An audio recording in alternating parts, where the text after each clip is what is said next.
All right, team, welcome back. If you are wondering why my videos are short, because, I really am trying to reach the young people. Nobody has time to be watching 15, 20, 30-minute videos.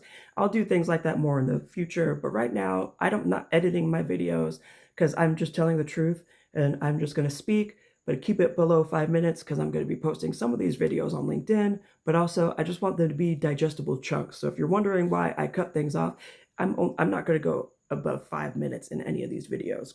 So right now I'm going to put my glasses on because we're going to be reading some things. And in my last video, where I left off, I told you that once I started advocating for the people there, because again, that's what I was hired to do, I started being on the receiving end of bullying and harassment. When I tell you I've never had senior level executives just blatantly lie about things in meetings, exclude me from meetings, go to my boss and gossip about me like it's like we were in junior high.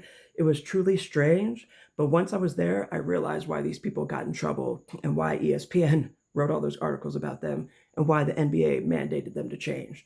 The only problem that I have is that the NBA did not do anything to ensure that the Phoenix Suns complied with the NBA mandates. And we'll talk more about that. But each day I'm going to drop about 5 or 6 videos. So I'm going to go into what we call the pavilion incident tomorrow, because the first couple of videos might be about that. But right now, I want to read you the letter that I got from the unemployment office, and then I'm going to read you a quote that Stacy Mitch put in the newspaper about me after they fired me. So when I filed for unemployment, it was originally denied because when you get fired, you don't get unemployment.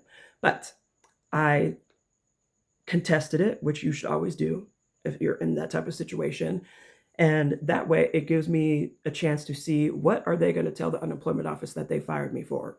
So the unemployment office called me because I contested it. They asked me why I was fired, and I explained the details, including that I was put on a performance improvement plan. And so they were like, oh, so you got fired because you got put on a PIP, which is what those are called, which we're going to talk more about that in the next video. And I said, no, I actually completed the PIP, but even though I did all the work, that wasn't my work to begin with. It was never reviewed, and then I was fired, but didn't really get any details. So the unemployment office did their little investigation, and in less than a week, they sent me this letter, and I got unemployment.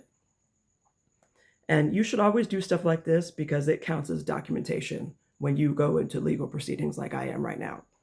So the unemployment letter, just so you could see what I'm reading, said you were discharged. It said discharged from employment, manner of performing work. You were discharged because your employer was not satisfied with your work. Your employer has not shown that you were careless or negligent, or that you failed to provide the ordinary care expected in your job.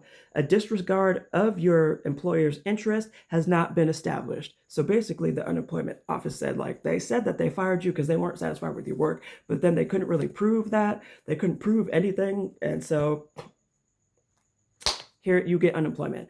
So I kept that letter. That's another piece of documentation, because as we've gone through this process, what happened is first I got fired.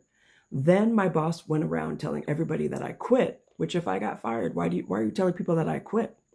Because a lot of people there liked me and I was advocating for a lot of people. So they didn't want to just admit that I was terminated. So at first they said that I quit.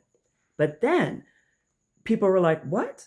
And people started calling me and then asking hey, you quit? What the heck? Some people were offended because I didn't say anything. Some people were sad that I wasn't there anymore. But I'm living in my truth and always will. And I told everybody, no, I did not quit. I was fired. And everybody was like, you were fired? Yeah, I was. And I kind of told people why. And yeah. And now here we are 3 years later, where all these people have done nothing but waste my time. And they still don't have a real reason as to why they fired me. And so in my next video, I'm going to read you a post that was written by someone that worked there after me. And then I'm going to read you a quote from their communications person that they put in the newspaper, which is wild. I hope you come back to watch that video. I'll see you again. Bye.